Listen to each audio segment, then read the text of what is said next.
अरे मम्मी, ऊपर का कमरा खाली पड़ा है। आप ऊपर रह नहीं सकती और भैया भी नीचे ही रहते हैं, तो उसको किराए पर क्यों नहीं उठा देती? नीतू पैर पर पैर रखकर चाय का प्याला उठाते हुए बोली तो कुसुम जी बोली, अरे उसमें भले कोई नहीं रहता, मगर कोई आया गया। और फिर तेरा छोटा भाई भी तो है, वो भी तो महीने 2 महीने में छोटी बहू के साथ आता रहता है, तब इस कमरे में ही तो रुकता है। तभी कुसुम जी की बड़ी बहू सरिता आकर बैठते हुए बोली, मम्मी जी, वो लोग कभी कभी तो आते हैं, किराए पर उठ गया तो हर महीने पैसे आएंगे और बचत भी होती रहेगी। मम्मी जी, अलग से आमदनी का बहुत सहारा होता है। तो नीतू भी तुरंत बोली, देखो मम्मी, बड़ी भाभी कितनी समझदार है। किराएदार रखोगी तो अपना फ़ायदा है। अरे इतना पैसा लगाकर घर बनाया है, कुछ तो फ़ायदा होना चाहिए। फिर तो कुसुम जी थोड़ा सोच में पड़ गई, लेकिन नीतू, किराएदार भी तो होना चाहिए। किसी अरे गहरे को तो नहीं रख सकते ना, किराएदार तो भरोसे का ही चाहिए। फिर तो नीतू हंसते हुए बोली, उसका इंतजाम मैं कर दूंगी। मेरे एक दूर के रिश्ते की देवरानी है, उसके पति की यहाँ फैक्ट्री में नौकरी लग गई है, तो उसके लिए वो छोटा सा कमरा ढूंढ रहा है, और यह कमरा उन दोनों मियाँ बीवी के लिए बिल्कुल ठीक रहेगा। आप किराए की चिंता मत करो, बात मैं कर लूँगी। रिश्तेदार है तो कोई नुकसान ही नहीं है, अपना घर समझकर रहेंगे तो अच्छे से ही रहेंगे, इससे बेचारों की मदद भी हो जाएगी। फिर तो सरिता तुरंत बोल पड़ी, बस तो मम्मी जी, अब बात पक्की। नीतू, तुम उन लोगों को भेज देना, वो आकर कमरा देख लेंगे। लेकिन अभी भी लग रहा था कि कुसुम जी कुछ सोच रही हैं। तो नीतू बोली, मम्मी क्या हुआ, कुछ बोल क्यों नहीं रही हो? तो कुसुम जी बोली, अरे मैं सोच रही हूँ कि एक बार विभोर को फ़ोन करके पूछ लेती हूँ, वही तो रहता है आकर, कहीं उसे बुरा ना लगे। अब तो सरिता बिगड़ पड़ी, अरे मम्मी जी, मालकिन आप हो या देवर जी, वो तो इतनी दूर रहकर भी यहाँ हक जमा कर रखते हैं। अरे जब इस घर में हम लोग रहते हैं तो उसका फैसला भी हम ही लोग लेंगे ना। सरिता के कड़क अंदाज ने कुसुम जी को खामोश कर दिया। तो नीतू ने कहा, अरे मम्मी जी, आपकी छोटी बहू और बेटा वहाँ अपनी ज़िंदगी जी रहे हैं ना, इस घर की मालकिन आप हो, वो लोग नहीं। बात बात पर अब विभोर को मालिक बनाना बंद करो। मैं अभी फ़ोन कर देती हूँ, वो दोनों लोग आकर अपना कमरा देख लेंगे और बात पक्की कर लेंगे। अपनी बेटी और बहू के सामने कुसुम जी कुछ बोल ही नहीं पाई। नीतू ने उसी वक्त फ़ोन घुमाया और उन लोगों को घर बुला लिया। सब कुछ इतनी जल्दी जल्दी हो रहा था कि कुसुम जी को कुछ सोचने का टाइम ही नहीं मिला। उधर नीतू चाहती थी कि बस जल्दी से जल्दी वो इन लोगों को किराए पर रख दे। बड़ी बहू सरिता और नीतू के चेहरे की खुशी देखकर भी कुसुम जी कुछ नहीं बोली। उन लोगों का सामान आते ही नीतू ने माँ से कहा, माँ, अब विभोर को बताने की जल्दी मत करना, वो कौन सा इतनी जल्दी यहाँ आने वाला है। बेकार में जो पैसे आ रहे हैं ना, उसका नुकसान मत करना। देखो मम्मी, 4 पैसे आपके हाथ में होंगे तो आपको भी किसी से मांगने नहीं पड़ेंगे। नीतू ने मीठी मीठी बातें बनाकर कुसुम जी को खामोश कर दिया। ऊपर के कमरे में दोनों पति पत्नी रहने आ चुके थे, लेकिन उनके आने से जो समस्या शुरू हुई थी वो कुसुम जी किसी से कह नहीं पा रही थी। अक्सर शाम से ही चहल पहल शुरू हो जाती थी, क्योंकि लगातार उन लोगों के पास उनके दोस्तों का आना जाना लगा रहता था। कभी तेज़ म्यूज़िक तो कभी तेज़ तेज़ हंसने की आवाज़ आती रहती थी। कुसुम जी के कमरे के ठीक ऊपर बने इस कमरे में जो होता था उससे कुसुम जी परेशान थी। कुछ दिन तो कुसुम जी सब्र रखती रही, लेकिन एक दिन रात का 1 बज गया और म्यूज़िक की आवाज़ बंद ही नहीं हुई। उनके बातें करने की आवाज़, कभी हंसना तो कभी म्यूज़िक का यह शोर कुसुम जी को सोने नहीं दे रहा था। अंत में परेशान होकर कुसुम जी ने सरिता से कहा, बड़ी बहू, ज़रा इन लोगों से जाकर कहे कि थोड़ा शांति बनाकर रखें। यहाँ पर परिवार के लोग रहते हैं और मोहल्ले वाले भी उंगली उठा सकते हैं। इतना शोर मचा रखा है कि मैं सो नहीं पा रही। लेकिन सरिता तो उल्टा कुसुम जी को ही समझाने लगी, मम्मी जी, ऐसे कैसे टोक सकते हैं, वो लोग मुफ्त में तो रहते नहीं, जब पैसे देते हैं तो फिर एंजॉय करने कहाँ जाएंगे। मम्मी जी, थोड़ी देर की बात है, फिर तो उनके दोस्त खुद ही चले जाएंगे। इस बात में कुसुम जी के बड़े बेटे किशोर ने भी सरिता का ही साथ दिया, तो उन्हें चुप रहना पड़ा। लेकिन फिर तो ऐसा कई दिन लगातार चला, जिससे नींद पूरी ना होने पाने के कारण कुसुम जी का अब बीपी हाई हो रहा था। एक दिन कुसुम जी ने गुस्से में कहा, बड़ी बहू, मैं खुद जाती हूँ इन लोगों से बात करने, तू तो जा ही नहीं रही, और ना ही किशोर इन लोगों को से कुछ कह रहा है। सरिता ने तुरंत कहा, अरे मम्मी जी, वो लोग दीदी के रिश्तेदार हैं, ऐसे कैसे कह सकते हैं? आप समझती क्यों नहीं?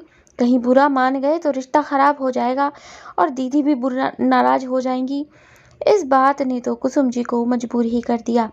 लेकिन अगली सुबह सुबह डोरबेल बजी। कुसुम जी ने चाय पीते हुए कहा, अरे सरिता, जाकर देख इतनी सुबह कौन आया है।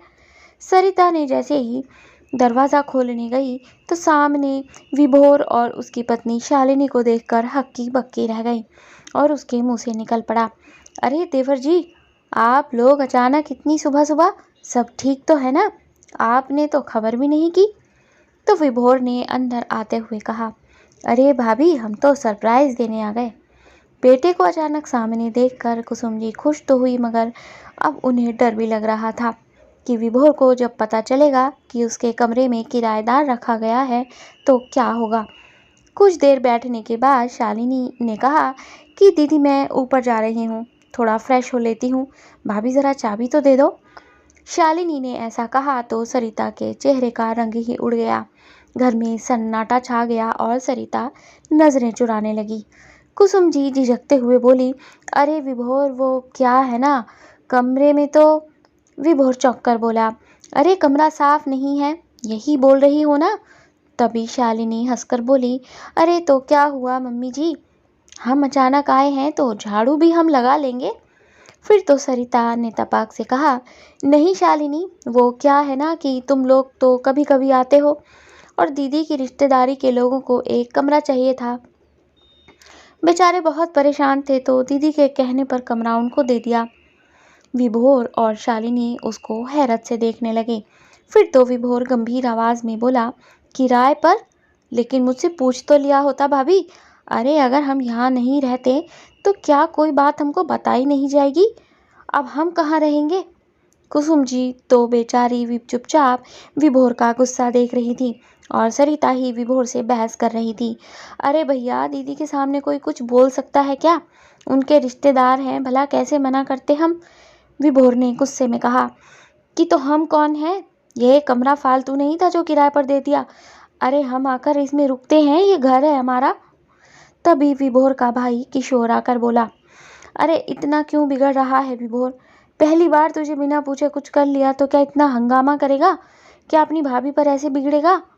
किशोर उल्टा विभोर पर बरसने लगा और इतने में सरिता ने अपने कमरे में जाकर नीतू को फ़ोन कर दिया, जिससे नीतू भी वहां आ धमकी और आते ही बोली, अरे विभोर, एक तो तू बिना खबर दिए आया है, ऊपर से इतना हंगामा कर रहा है। अरे अगर आने से पहले बता देता तो तेरे लिए इंतजाम हो जाता ना। वो मेरे रिश्तेदार हैं तो भला उनकी मदद करना मेरा फर्ज नहीं था क्या? तू तो साल में एक बार आता है और उसके अलावा तो ये कमरा खाली पड़ा रहता है, तो क्या हुआ अगर माँ के हाथ में 4 पैसे आ रहे हैं किराए के? इतना बड़ा मुद्दा नहीं है जितना बड़ा तू बना रहा है, और उनसे कुछ नहीं कह सकती, वो मेरे ससुराल के रिश्तेदार हैं। विभोर गुस्से में बोला, दीदी, मुझे तो लग रहा है आपने माँ से भी नहीं पूछा होगा। अरे आपको अपने रिश्तेदारों के लिए कहीं और कोई किराए का कमरा क्यों नहीं मिला? आपने छोटे से किराए की रकम का लालच देकर माँ को राजी कर लिया होगा। फिर तो नीतू ने अपनी माँ से कहा, माँ, ज़रा बताइए विभोर को, क्या हमने आपके साथ ज़बरदस्ती की? क्या कोई दबाव बनाया?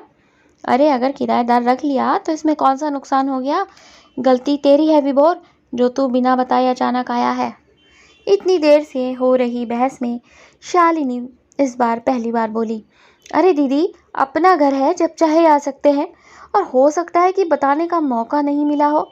वैसे भी सच तो यही है कि हम सरप्राइज़ देना चाहते थे, हमें लगा सब खुश होंगे, मगर यहाँ तो कुछ और ही चल रहा है। आपने तो हमारा कमरा उनको ऐसे दे दिया जैसे हमारा कोई हक ही नहीं, और तो और हमसे पूछा भी नहीं। शालिनी को बोलते देखकर सरिता भड़क कर बोली, वाह शालिनी, घर हम संभालते हैं और माँ जी की जिम्मेदारी भी, तो क्या इतना छोटा सा फैसला नहीं ले सकते? दूर से ही इस घर की मालकिन बनने की कोशिश मत करो। ये मत सोचो कि 2 दिन के लिए आओगी और हुक्म चलाओगी। तभी कुसुम जी ने आवाज ऊंची करके कहा, अरे तुम सब लोग आपस में मत लड़ो। और विभोर, तू इतने दिन के बाद आया है बेटा, चल बड़ी बहू नाश्ता बना ले। फिर तो चिढ़ी हुई सरिता ने मुंह बनाकर कहा, मालकिन आई है तो खुद बना लेंगी, जो इतनी देर से ज्ञान झाड़ रही हैं। बड़ों का कोई लिहाज ही नहीं रहा। शालिनी ने तुरंत कुसुम जी की तरफ हल्का सा मुस्कुराकर कहा, अरे मम्मी जी, आप भाभी को परेशान मत कीजिए, कोई बात नहीं, आज चाय नाश्ता मैं बना लूंगी। दीदी, आप तब तक फ्रेश होकर आ जाइए, मैं भी फ्रेश होकर नाश्ता बना लेती हूँ। सरिता यह सुनकर गुस्से में सिर को झटक कर अपने कमरे में चली गई और नीतू मुंह फुलाकर वहीं बैठ गई। उस दिन नीतू अपने घर वापस ही नहीं गई और वहीं रुक गई। शालिनी ने सारा चाय नाश्ता बनाया और सबने बैठकर एक साथ खाया, लेकिन सरिता की कड़वाहट कम नहीं हुई। जैसे ही शाम हुई तो रोज की तरह ऊपर के कमरे में लोगों का आना जाना शुरू हो गया। यह देखकर विभोर पहले तो थोड़ा हैरान हुआ, मगर चुप हो गया क्योंकि नीतू घर पर ही थी। लेकिन फिर ऊपर से म्यूजिक की आवाज़ और शोर के आने का सिलसिला शुरू हो गया। कभी कुछ पटकने की आवाज़ तो कभी कुछ खिसकने की। कुसुम जी के कमरे में यह सब साफ साफ सुनाई दे रहा था, क्योंकि विभोर और शालिनी जी अब कुसुम जी के कमरे में ही रुके थे। इतनी ज़्यादा आवाज़ सुनकर विभोर ने नीतू के सरिता के कमरे में जाते ही अपनी माँ से कहा, माँ, ये क्या हो रहा है? आप मुझे सच सच बताओ कि किराएदार रखने से पहले आपसे पूछा गया था या नहीं, और आपने मुझे खबर क्यों नहीं की? तब कुसुम जी ने विभोर को सब कुछ बता दिया। मैं क्या करती बेटा, नीतू ने तो रिश्तेदार कहकर मेरा मुंह बंद कर दिया था और कह रही थी कि विभोर तो साल में एक बार आता है, लेकिन ऊपर से इतना शोर आता है कि मैं रात भर सो ही नहीं पाती। नीतू के रिश्तेदारों के इतने दोस्त आते हैं और इतनी आवाजाही होती है कि मेरा तो सुकून ही खत्म हो गया और बीपी भी हाई रहने लगा। नीतू ने तो कहा था कि मैं तुझे ना बताऊं, बोली 4 पैसे आ रहे हैं तो आपको बुरे क्यों लग रहे हैं। मैं क्या करती बेटा, कुछ बोल ही नहीं पाई।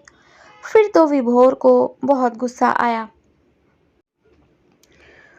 उसने तुरंत ऊपर जाकर दरवाज़ा खटखटाया और कहा, आप लोग अभी के अभी नीचे आकर मुझसे बात कीजिए। मैं कुसुम जी का छोटा बेटा हूँ। आपने जो इस घर की शांति भंग कर रखी है ना, अब आपको कमरा खाली करना पड़ेगा। नीतू ने विभोर को ऊपर जाते देख लिया था और जैसे ही विभोर नीचे आया तो नीतू कड़क आवाज़ में बोली, विभोर, तू ऊपर क्या करने गया था? तुझे पता भी है वो तेरे जीजा जी के दूर के रिश्तेदार हैं। तू क्या संबंध खराब करवाना चाहता है? फिर तो विभोर भी नीतू पर फट पड़ा। अच्छा, आपको अपने रिश्तेदारों की गलती नज़र नहीं आती? जब वो रात को इतना शोर मचाते हैं और मम्मी पूरी रात सो नहीं पाती, जिससे उनका बीपी भी हाई रहने लगा। मुझे कुछ नहीं पता, आज बात होकर रहेगी। भले मुझे कमरा ना मिले, लेकिन मेरी माँ की सेहत का मामला है। तभी ऊपर रहने वाला विनोद हड़बड़ाया हुआ सीढ़ियों से उतर कर आया और बोला, क्या बात है ऐसी? कौन सी शांति भंग कर दी हमने जो आप कमरा खाली करने को बोल रहे हो? अरे एग्रीमेंट हुआ है, इतनी जल्दी नहीं करेंगे। विभोर ने अपने गुस्से को शांत करते हुए विनोद से कहा, कल रात आपके यहाँ से बहुत शोर शराबा आ रहा था। इतना म्यूजिक बजाते समय आप भूल गए कि नीचे परिवार भी रहता है, और वैसे भी हमें कमरे की ज़रूरत है। रिश्तेदार होने के नाते हमने मदद कर दी, मगर अब हमें ज़रूरत है। विभोर ने तुरंत बेरुखी से कह दिया तो विनोद का चेहरा गुस्से से लाल हो गया और वह नीतू को देखकर चिल्लाया, आपका भाई क्या बकवास कर रहा है नीतू जी? 20,000 एडवांस लिया था आपने और महीने का 15,000 किराया हम टाइम पर दे रहे हैं, तो फिर आपका भाई बीच में क्यों बोल रहा है? उसके मुंह से रकम की इतनी बड़ी जानकारी सुनी तो कुसुम जी की आंखें फटी रह गईं और विभोर भी हक्का बक्का हो गया। शालिनी ने विभोर को इशारा किया तो विभोर ने तुरंत विनोद से कहा, 15,000 रुपये महीना किराया और 20,000 डिपॉजिट, लेकिन किराया तो सिर्फ 5,000 है ना, और इस डिपॉजिट के बारे में माँ को क्यों नहीं पता?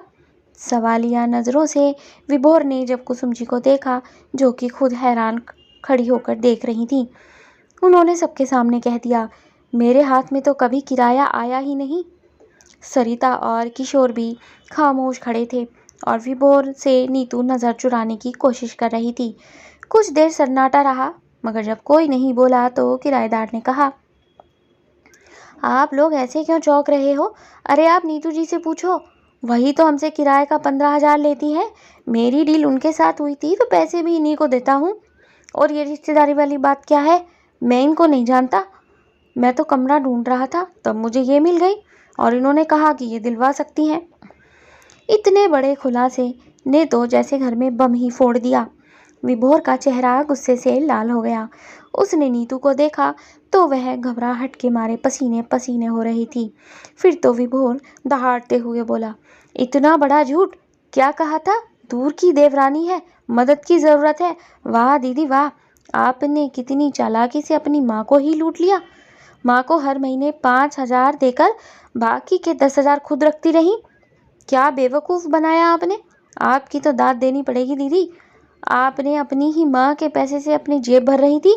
शर्म नहीं आई डिपॉजिट अपनी जेब में रखते हुए?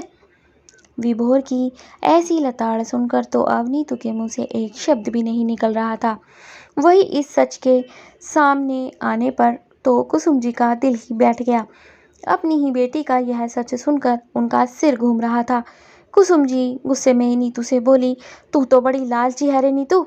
हर महीने मुफ्त के पैसे अपने जेब में रख रही थी, वो भी अपनी ही माँ को बेवकूफ़ बनाकर। मैंने कितना कहा कि एक बार विभोर को बता देती हूँ, मगर अब समझ में आ रहा है कि तू विभोर को बताने से मना क्यों कर रही थी। शालिनी तो हाथ बांधकर सारा तमाशा देख रही थी और किशोर भी हैरान था। तभी सरिता बोली, हाँ दीदी, आपको भैया से एक बार पूछ लेना चाहिए था, और झूठ बोलने की क्या ज़रूरत थी? सच ही बता देती। अब बेकार में सबके सामने तमाशा बन रहा है। नीतू ने सरिता को गुस्से से देखा तो कुसुम जी बोली, उसको गुस्से से मत देख, वो तो ठीक कह रही है। यह सब तेरे कारण हुआ है। माँ का गुस्सा देखकर तो नीतू रोने का नाटक करने लगी। अरे मम्मी, मुझे पैसों की ज़रूरत थी, बस इसीलिए नहीं बताया। फिर तो किशोर और विभोर ने एक साथ कहा, अरे हम तेरे काम कब नहीं आए जो यह सब कर दिया? पैसों की इतनी ज़रूरत होती थी तो बता देती। यूँ हर महीने कमाई करने की क्या ज़रूरत थी, और वो भी अपनी ही माँ को धोखा देकर। भाइयों का गुस्सा देखकर तो अब नीतू शर्म से पानी पानी हो रही थी।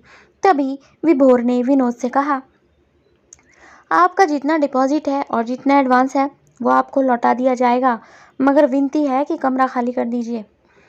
और फिर उसने अपनी बहन नीतू से कहा, दीदी जल्दी से जल्दी इनके पैसे वापस करो। मुझे इस घर में और तमाशा नहीं चाहिए, क्योंकि मेरी माँ को परेशानी हो रही है। तुमने तो रिश्तों को कुछ नहीं समझा, मगर मेरे माँ से बढ़कर मेरे लिए कुछ नहीं है। इतना सब हुआ तो नीतू की नज़र सरिता पर जाकर टिक गई और वह ज़ोरदार आवाज़ में बोली, पैसा मुझे अकेले को वापस नहीं करना है विभोर, मेरे साथ इसमें कोई और भी शामिल है।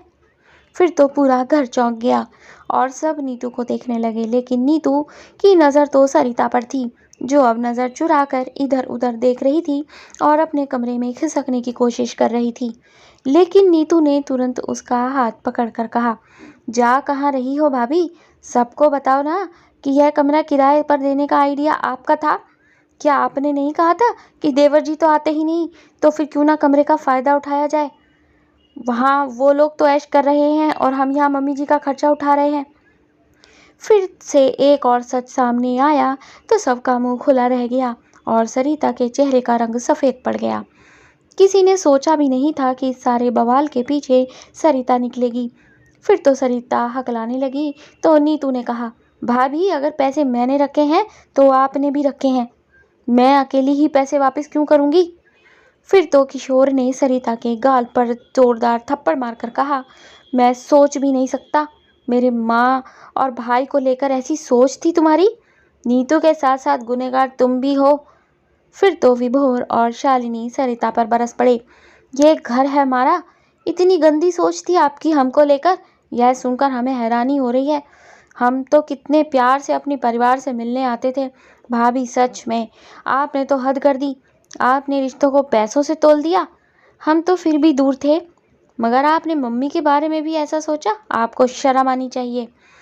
सरिता की सच्चाई सामने आने पर कुसुम जी भी बोली, अब समझ में आया कि तू किराएदार को कुछ कहने क्यों नहीं देती थी।